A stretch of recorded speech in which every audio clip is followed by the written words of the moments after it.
Hey everyone, welcome back. In today's video, I'm going to show you one of the most powerful and underrated account takeover techniques using Punycode-based IDN homograph attacks. As always, ethical hacking requires proper authorization. Make sure you have explicit permission before testing any assets.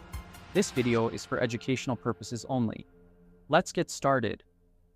Recently, I came across an article and POC shared by the Vorvex team about a powerful vulnerability that abuses Punycode to take over user accounts. They've explained the technique really well, and I highly recommend checking out their post for a deeper understanding.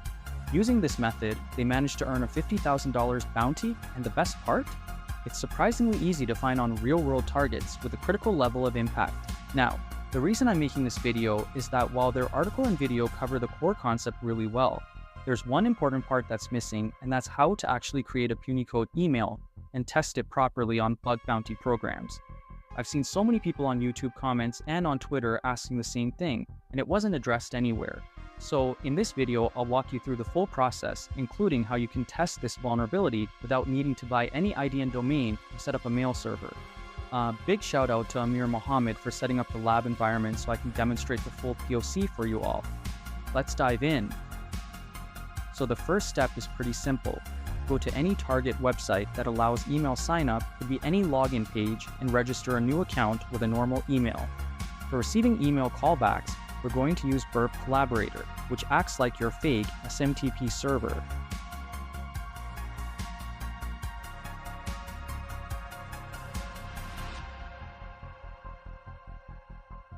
After signing up, log in using the same credentials just to confirm that the account is working as expected. And after that, log out the account. Now, here comes the trick. We're going to sign up again, but this time we'll use Punycode characters inside the email address.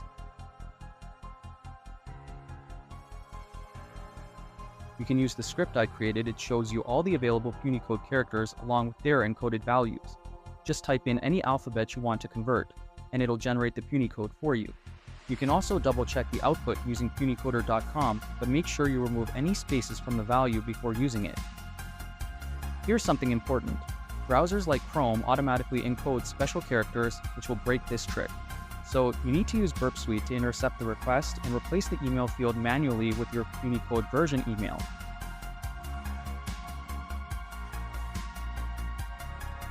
Once you forward that request, if the response says something like email already exists, it means the application is treating both the original and Punycode email as the same after normalization.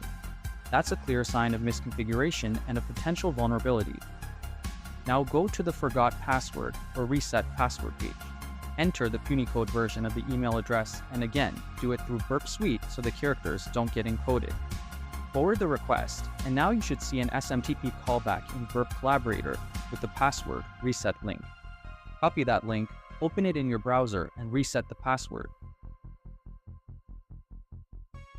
Now comes the real test.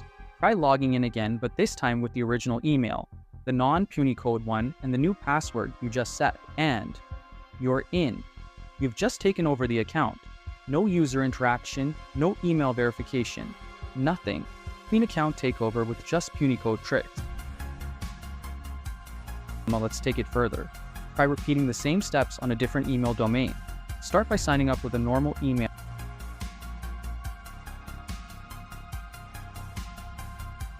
Then try signing up again using a Punycode variant. Again, make sure to use Burp Suite to bypass encoding and forward the request.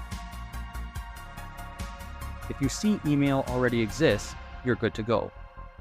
Head over to the password reset page, use the Punycode email, and send the request check your collaborator for the SMTP callback. Open the password reset link. If the reset link doesn't work in the browser, it's most likely because the browser encoded the value. That's why you need to use Burp. Now, send the reset request again through Burp.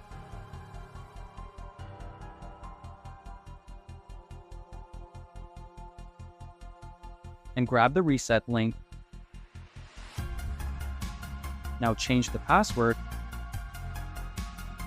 and then log in with the original email and the password you set up. If successful, you found zero-click account takeover. Alright, One more cool variation I want to show you using Punycode in the username part of the email instead of the domain. So this time, we're going to sign up using a Punycode version in the username. Again, append your Burp Collaborator domain so you can receive the SMTP callback. Now, this time, create the account using the Punycode email, but the browser will block it due to encoding issues. So use Burp Suite once again. Intercept the signup request, insert the Punycode email manually, and forward it. If the account gets created successfully, you're good to move to the next step. Go to the Reset Password page and enter the non-Punycode version of the email, the original one.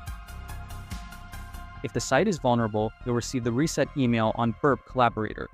Copy that link and reset the password. Now try logging in using the Punycode version of the email. Again, do it via Burp Suite.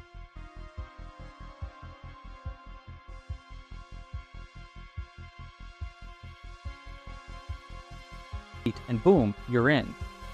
Isn't this one of the cleanest and most dangerous account takeover techniques you've seen? No user interaction, no phishing, no clicking links, just smart use of Unicode and email normalization. That's why this is considered a critical vulnerability. Users are paying such high bounties when it's discovered on main website. I hope this video helps clear up all the confusion around how to create Punycode emails, how to test them, and why you don't need to buy any fancy domains or set up complex infrastructure. You just need Burp, a good lab setup, and the right approach. That's a wrap for today's video.